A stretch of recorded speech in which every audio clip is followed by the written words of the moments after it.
अगर आपने अभी तक हमारे चैनल को सब्सक्राइब नहीं किया है तो पहले सब्सक्राइब कर ले। कहानी अच्छी लगे तो लाइक का बटन जरूर दबाएं। हर दिन एक भिखारी दरवाजे के पास आकर भीख मांगता था और घर का मालिक हमेशा घर के बाहर आते ही उसे देखकर फिर जाया करता। कई बार उसके लिए गालियां भी बकता। वो कहता, तू जिंदा ही क्यों है? पूरी जिंदगी ऐसे ही भीख मांगेगा क्या? धरती का बोझ क्यों बना बैठा है? और कभी कभी उस भिखारी को गुस्से में वह धक्का भी मार दिया करता। इतना कुछ हो जाने के बावजूद भिखारी के मुंह से सिर्फ यही निकलता कि भगवान भगवान तुम्हारे पापों को माफ करे।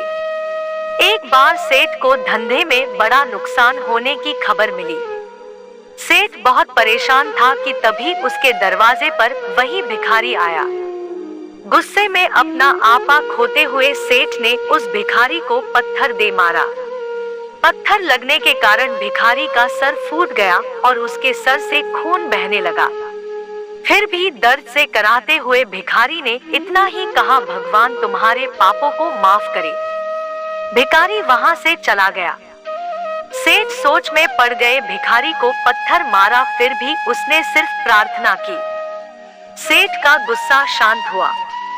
शेर का मन शांत हुआ भिखारी का रहस्य जानने के लिए। सेठ ने भिखारी का पीछा करना शुरू कर दिया। भिखारी जहां जहां जाता सेठ उसके पीछे जाता। सेठ ने देखा कि कोई उसको खाना देता, कोई उसको मारता, कोई अपमानित करता तो कोई गाली देता।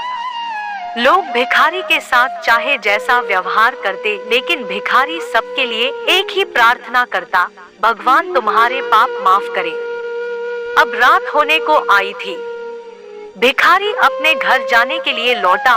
वो अपने घर पहुंच गया, लेकिन सेठ अब भी उसका पीछा कर ही रहा था। एक पुरानी टूटी हुई खटिया पर एक बूढ़ी औरत लेटी हुई थी। काफी कमजोर और बीमार लग रही थी। वह भिखारी की पत्नी थी। अपने पति को वापस आता देख वह खाट से उठ खड़ी हुई। पत्नी ने अपने पति के भीख वाले कटोरे में देखा, उसमें सिर्फ आधी बासी रोटी थी। उसे देखकर वह बोली, आज बस इतना ही मिला?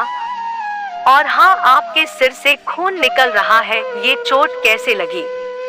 बूढ़ा भिखारी बोला, आज बस इतना ही मिला, किसी ने कुछ दिया ही नहीं।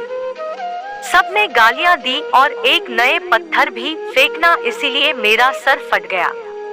एक गहरी ठंडी सांस लेकर बूढ़ा भिखारी फिर से बोला, यह मेरे ही पापों का फल है। तुम्हें याद है कुछ सालों पहले हम कितने अमीर थे? क्या कुछ नहीं था हमारे पास? हमारे पास हर चीज जरूरत से ज्यादा थी, लेकिन हमने कभी दान नहीं किया। और उससे भी बुरा हमने उस अंधे भिखारी के साथ किया जो हमारे द्वार पर भीख मांगने आया करता था। बूढ़ी पत्नी की आंखों में आंसू आ गए। वह बोली, हाँ, हम उस बेचारे अंधे के साथ बहुत बुरा करते थे, उसका अपमान करते थे, उसे खाने के लिए रोटी की जगह कागज दिया करते, उसका मजाक उड़ाया करते और कभी कभी मारा भी करते।